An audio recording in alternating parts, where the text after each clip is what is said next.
Welcome, everyone. My name is Martha Parham, and I am the host of CC Voice, AACC's podcast, and the only podcast about the power of the nation's community colleges.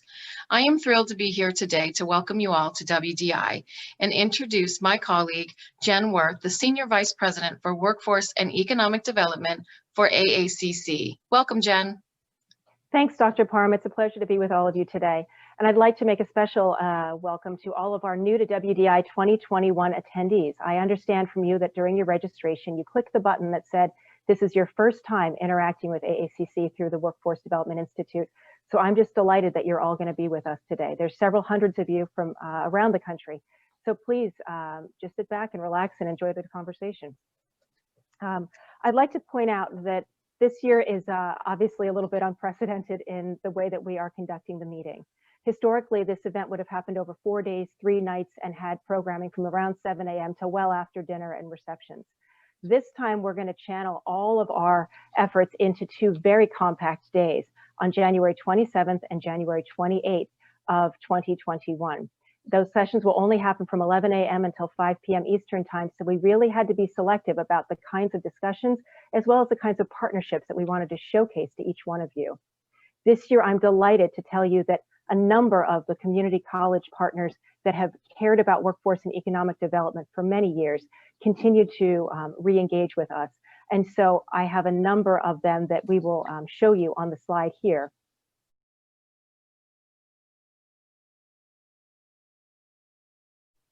For your consideration. I do hope you pay attention to many of them as you think through the opportunities for working with them in 2021. For those of you who are new to WDI this year, you would be very impressed to realize that we have a number of long-standing industry partners that care truly about partnering with you and not just having transactional relationships in the workforce and economic development space. One stands head and shoulders above the rest, and that is Augusoft. Cem Erdem, who is the founder and CEO of Augusoft, has actually been with AACC's WDI many years ago as a keynote and has stayed loyal to not only our members and our students, but the relationship together with AACC. So I'm going to ask Cem to speak a little bit today about his personal history with the association and with this event. Cem. Thank you, Jen. We are happy to support WDI's conference, your mission. As you mentioned, we have been a long-time supporter of WDI. I had the privilege to be the keynote speaker in 2008. That was 13 years ago. It's been a while. We believe in our customers' mission. We believe in your mission. I know many of you went through a lot of change and transformation last year and still going through this year. I know it hasn't been easy, but what you do matters. You are helping our important segments in our society, single moms, retirees, immigrants, minorities. You give them a second chance in life. I witnessed many stories of people whose lives you have changed. You help them learn new skills, obtain new skills, get better jobs, increase their chance at a better life. You help people pursue their American dream. Now, I am a product of that. I came to United States in 1994. I'm originally from Turkey. I immigrated to US in my 20s, and I didn't really know much about business. I didn't know much about internet. Well, internet was quite new at that time. And I went through your classrooms. I didn't need a degree. I had a diploma from Turkey and from a really good college, but that diploma meant nothing here. So I went back and I used to collect a lot of catalogs from all these non-credit programs, and I used to sign up for these classes to learn how to live in this new country. I took English classes, still working on my English.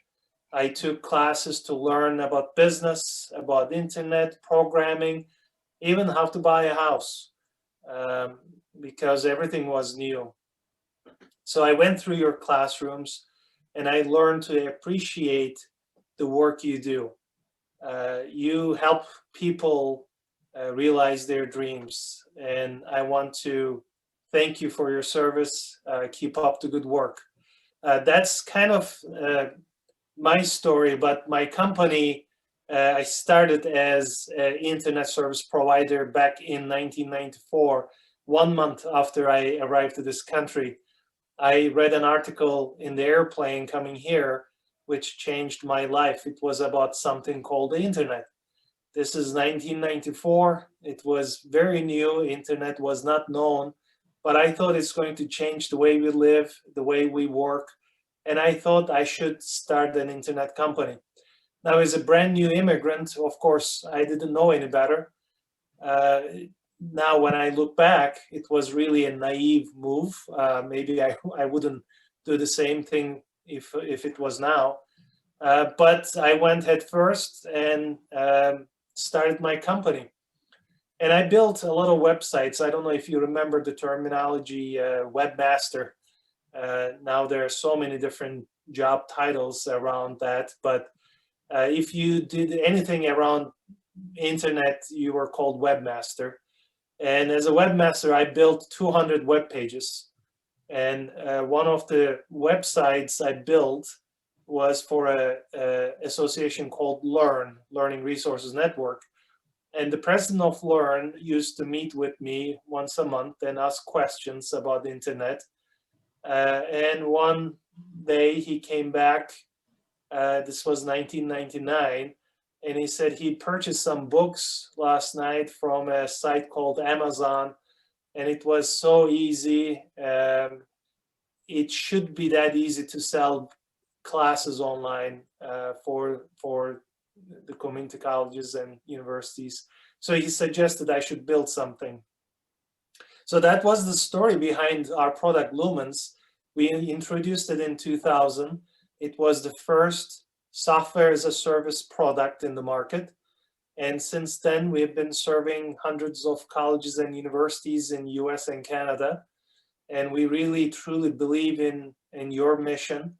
And we also have exposure to a lot of successful programs around the country. So we learned what works, what doesn't work, and we try to adapt our software to implement best practices. So every program basically gets those processes that the best programs, most successful programs have already. So that's kind of the brief story, my story and my company. Again, I would truly believe in your mission and keep up the good work. I was going to say thank you, Cem. That's great. I think Jen and I can both agree that we love to hear about that entrepreneurial spirit, especially when it is born of the nation's community colleges. So that was amazing. Cem, you're a longstanding partner with particularly with WDI, and so I wanted to ask you, what do you see? Are there any particular things in 2021 that our WDI attendees should be keeping their eyes on? And what's the potential for this work in 2021? Well, I think last year was tough. We have seen many programs who went out of business. They closed shop, unfortunately. But I think there's going to be a huge demand for what you do because there are a lot of people who lost their jobs. They need to gain new skills. They have to learn. They're not going to go back to college to get a degree. They need quick skill-based training. They need certifications. They need micro-credentials. So I think that there's going to be a big demand for what you do because these people need to retrain and they have to continue to be productive members of their society. We have huge unemployment. To me, that means they need to gain new skills. We are watching very closely the new administration's proposal. In Obama administration in 2010, there was about $4 billion that went to community colleges as part of the CARES Act. I think we are going to see a repeat of that this year or maybe next year. I think that's going to revive this market.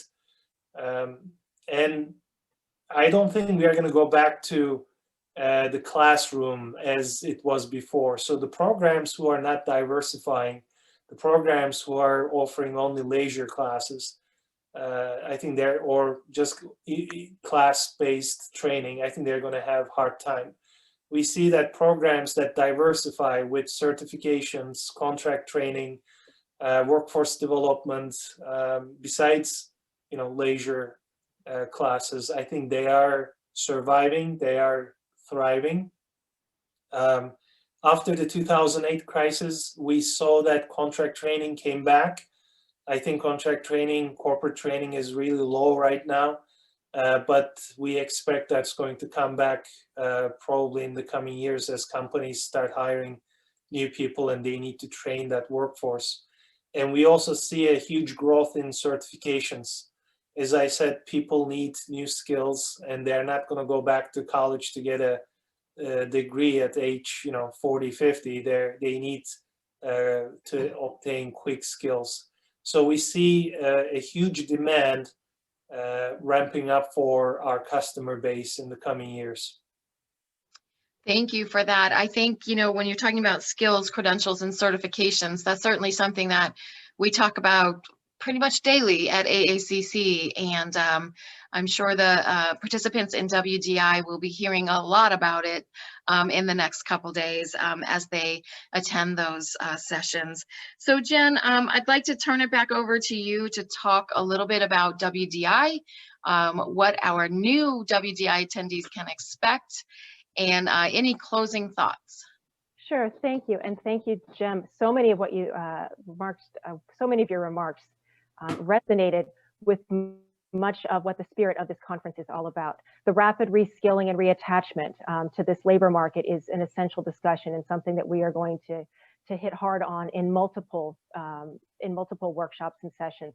The ways in which we have to look at CTE as potentially being the first back in real time in person, because it requires the teaching and learning to be as such, and therefore we also have to consider what employers will want going forward post-COVID, and as they utilize data in new ways to decide what it is they want to train students for and what they want to stop doing so that they become more efficient in so many ways, what you named, and the opportunities for these colleges who attend WDI to partner with companies such as Augusoft to be more efficient, more nimble, and more relevant really is what they are going to get out of this event. It's supposed to be about helping them lean forward and look into the future. So I really thank you for giving our attendees a sampling of what WDI 2021 and any relationship with a partner who sponsors WDI 2021 will look like. Dr. Parham, to your point, I think you would see many conversations like what you had just heard with Cem, only these ones would also be interactive. Any attendee who comes to WDI 2021 would meet with partners such as this one, and then also have the opportunity to engage in dialogue through the chat functions or through the verbal, depending on the different moments. So I hope that everyone enjoyed this, but looks forward to creating more intentional and hopefully supportive relationships for the betterment of themselves and their students. Thank you so much, Jen. And I'd like to echo your comments and say welcome to all of the new WDI attendees. Thank you all so much for being a part of this special edition of CC Voice. And we'll see you at WDI. Thanks all. In 2020, programs that used Lumens saw low to no interruptions in their work life. We wanted to get our community education and personal enrichment programs up and running. Here's the tool we need to do to make it happen. We would have been at zero had we not made this change. We wanted to make sure we were getting the best of the best, and Lumens came through. In March, we pivoted very quickly and got everything online. We were so lucky that even though when we shut down our campus in March, we didn't have to cancel any one of our professional development classes. In fact, our enrollment went up. Hands down, that Lumens was the choice. Since 1999, our cloud-based software Lumens has been a leader in continuing education and workforce development, and with a 98% customer retention rate, we have happy customers for life. See Lumens in action at augusoft.net.